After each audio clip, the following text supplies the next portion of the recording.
देखिए, ये सेमिनार जो आयोजित किया गया है, केंद्रीय सतर्कता आयोग हर साल विजिलेंस अवेयरनेस वीक को मनाने के लिए सभी इंस्टीट्यूशंस को, सभी लोगों को, समाज के सभी वर्गों को प्रेरित करता है, ताकि समाज में लोगों के प्रति, लोगों की अपने उत्तरदायित्व के प्रति एक जागरूकता बढ़े।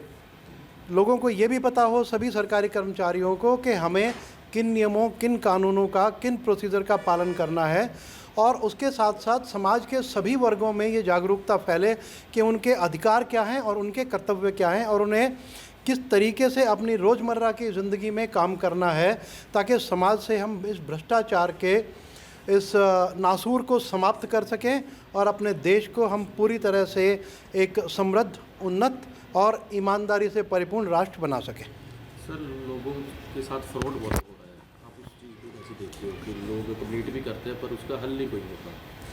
देखिए, लोगों के साथ फ्रॉड हो रहे हैं, उसके साथ हमारी मशीनरी है और एक सिस्टम है कि किस तरीके से उसको इन्वेस्टिगेट किया जाएगा। लेकिन आजकल जो ज़्यादातर फ्रॉड हो रहे हैं, हमने ये पाया है कि उनमें टेक्नोलॉजी का इस्तेमाल बहुत हो रहा है।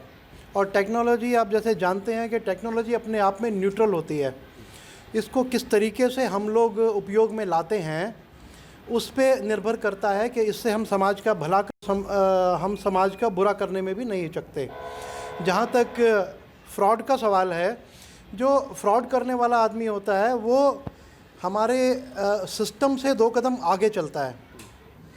हमारे सिस्टम में जितने चेक्स एंड बैलेंसेस हैं वो उससे आगे का सोचता है, और जब कोई फ्रॉड हो जाता है तो हम उसके बारे में कि आगे ये फ्रॉड ना हो और उस फ्रॉड को किस तरह से डिटेक्ट किया जाए, इसके बारे में हम सोचते हैं।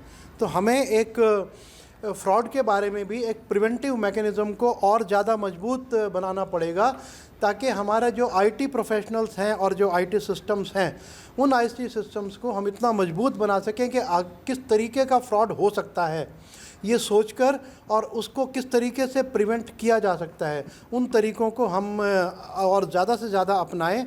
और मैं ये कह सकता हूँ कि केंद्र सरकार और हमारे जितने भी आईटी के डिपार्टमेंट हैं, हर ऑर्गेनाइजेशन में, वो इस दिशा में बहुत कार्य कर रहे हैं और उसके रिज़ल्ट भी काफ़ी हद तक आ रहे हैं। बहुत से फ्रॉड जो हो सकते थे, वो फ्रॉड रुक गए हैं, हो नहीं पाए, लेकिन क्योंकि वो हो नहीं पाए इसलिए उनके बारे में किसी को पता नहीं चलता। और समाज की भी जिम्मेदारी है। जैसे फ्रॉड, फाइनेंशियल फ्रॉड में सबसे ज़्यादा जो हमने देखा है वो कि लोग फ़ोन करके आपसे पूछते हैं कि आपके फ़ोन पे ओटीपी आया होगा, ये आया होगा, और हम अपने बड़े मासूमियत में वो हम इंफॉर्मेशन उनको दे देते हैं, जिसका इस्तेमाल करके वो लोग आपके बैंक से आपका पैसा भी निकाल लेते हैं, दूसरी तरह का आपका नुकसान भी करते हैं। तो हमारे लिए ये बहुत ज़रूरी है कि हम समाज का हर व्यक्ति जो टेक्नोलॉजी का इस्तेमाल कर रहा है वो जागरूक भी हो कि टेक्नोलॉजी का इस्तेमाल हमें किस तरीके से करना है। हमें अपना लॉगिन आईडी, पासवर्ड, ओटीपी, ये चीज़ें कभी भी किसी को नहीं देनी चाहिए। इसके बारे में हर इंस्टीट्यूशन को भी अपने कस्टमर्स को जागृत करना पड़ेगा, उन पे जागरूकता और अधिक लानी पड़ेगी। कस्टमर से क्या अपील करते हैं? कस्टमर से क्या अपील करते हैं? कस्टमर से मैं यही अपील करता हूं कि आप अपने अधिकारों के साथ साथ अपने कर्तव्यों के प्रति भी आप जागरूक रहिए। और आप ये समझिए कि अगर आप तकनीकी का इस्तेमाल करते हैं, जैसे फ्रॉड की मैंने बात की, उसमें किस तरीके से आपको सजग रहना है और कोई भी आपका गलत इस्तेमाल ना कर सके। जिस तरह कोई ओटीपी आपके पास आया, कोई मैसेज आपके पास आया, तो हर बैंक का, हर फाइनेंशियल इंस्टीट्यूशन का, हर ऑर्गेनाइजेशन का एक हेल्पलाइन नंबर होता है।